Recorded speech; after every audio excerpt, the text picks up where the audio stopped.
Discuss the challenge of portability and accessibility in tech environments and pop. Why having Fedora Workstation readily available is a game changer. Reveal the moment when you successfully boot Fedora Workstation from the keychain, showcasing its functionality and ease of use.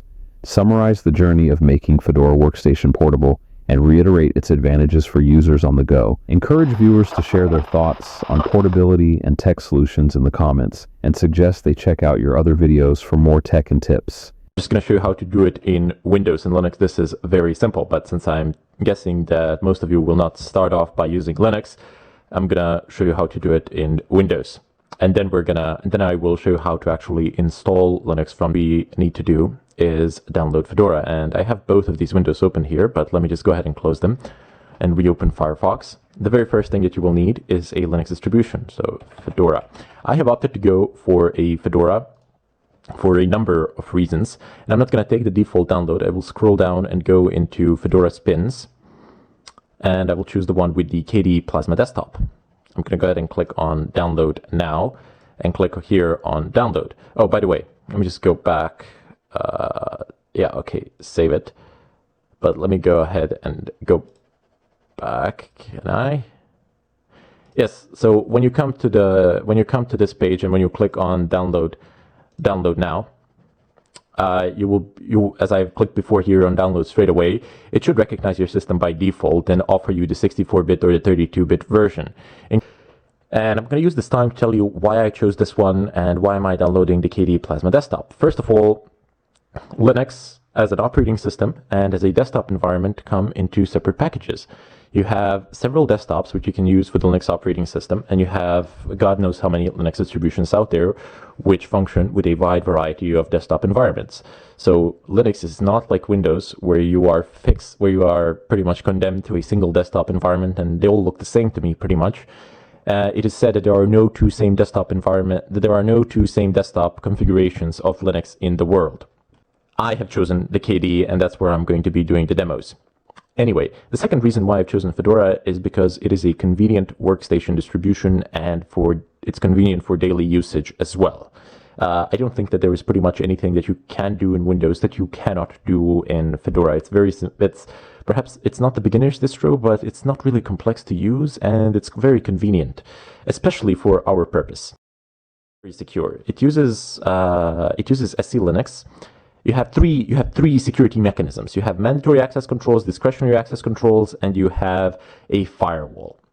So the firewall controls all your incoming and outgoing traffic. Have SC Linux, which provides for discretionary access controls, which specifically state what processes, what programs can do what, and which files can they access. So if you run a program as a user, that program does not have the same permissions as the user that ran it. If it runs in SC Linux context, it has severe limitations of what it can do, which increases the security of the system exponentially. SC Linux was developed by NASA. If you're curious, I would strongly advise you to look it up on the net and just read a little bit about it. It's very interesting material. And then it was released and open sourced to the world, basically, for free. And a Linux community has embraced it and used it ever since. And it's a fantastic way of actually tightening down the security of your system. And it comes configured and installed by default on Fedora, which is awesome. Also, since you're going to have a Linux machine, you need a distro where you can perform your daily work. Fedora is also great for that. Aside from all those things, Fedora is a Red Hat-based distro, and it is a Red Hat-sponsored project.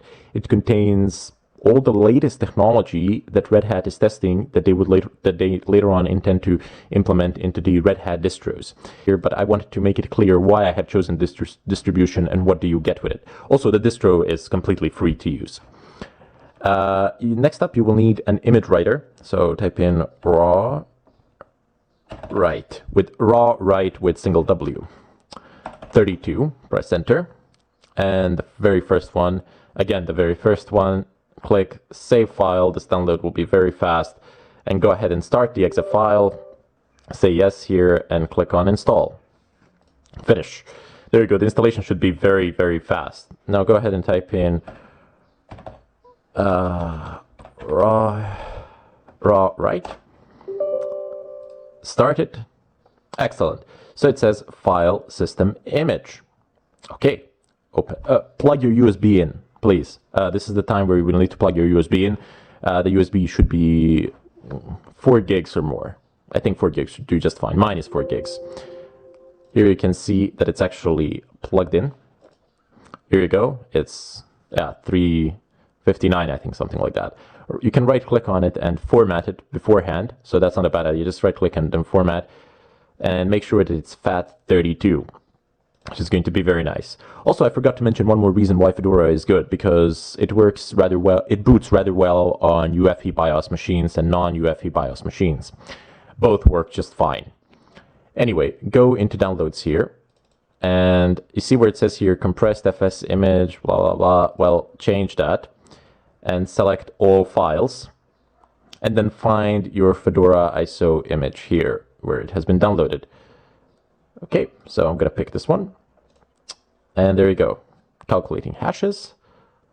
Just wait for it to finish. You know what I'm missing now? You know when you call an office somewhere and they give you that music while you wait? You should implement that in these videos seriously.